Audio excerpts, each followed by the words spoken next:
সবকিছুর দায়িত্ব তোদেরকে মা বাবার মতনই পালন করতে হবে।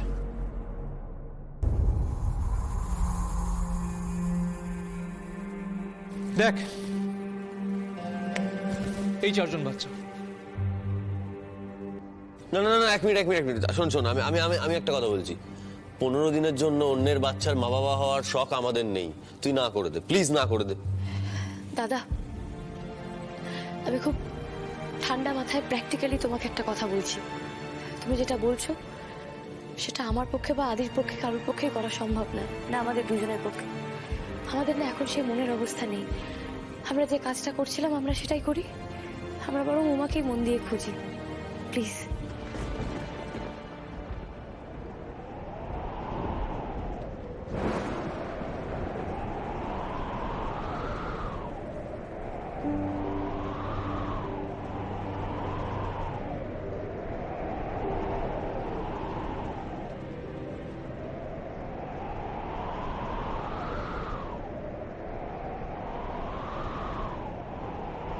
মা,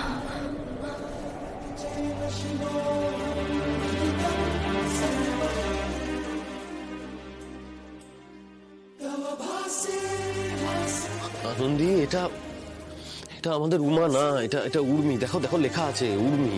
এটা এর নাম উর্মি। আমাদের আমাদের উমা থাকলেও তো ঠিক এর বয়সী হতো, তাই না আদি? আনন্দী 15টা দিন ও এখানেই থাকবে, একদম মায়ের মতোই আগলে রাখতে হবে। মানে তুই এভাবে জোর করে নিজের কার্যসিদ্ধি করতে চাইছিস? আমার কার্যসিদ্ধি? এটা তো বিজয়া আরোগ্য যোজনার আরো বড় হওয়ার সুযোগ। আদি, তোর তো ইচ্ছে ছিল গরিব মানুষের সেবা করার, আর অনেক বড় ফান্ড দিচ্ছে। এবার মন খুলে সেবা করিস।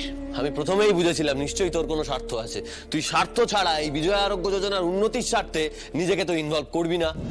সে তুই যা পারিস কর, আমার জানার দরকার নেই। কিন্তু আমি একটা কথা বলে দিচ্ছি, তুই খুব ভালো করে শুনে নে। নিজের ডাক্তারি করা ছাড়া আর উমাকে খোঁজা ছাড়া আমি আর কোনো কাজে আমি নিজেকে ইনভলভ করবো না। আমি দায়িত্ব নেব না কোনো কিছু। আমি দায়িত্ব নেব দাদা।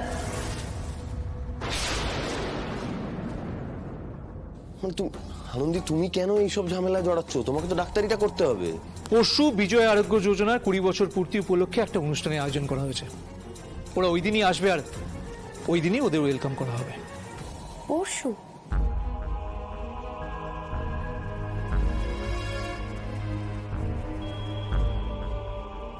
কিভাবে নিজের কার্যসিদ্ধি করতে হয় সেটা তুই খুব ভালো করে জানিস।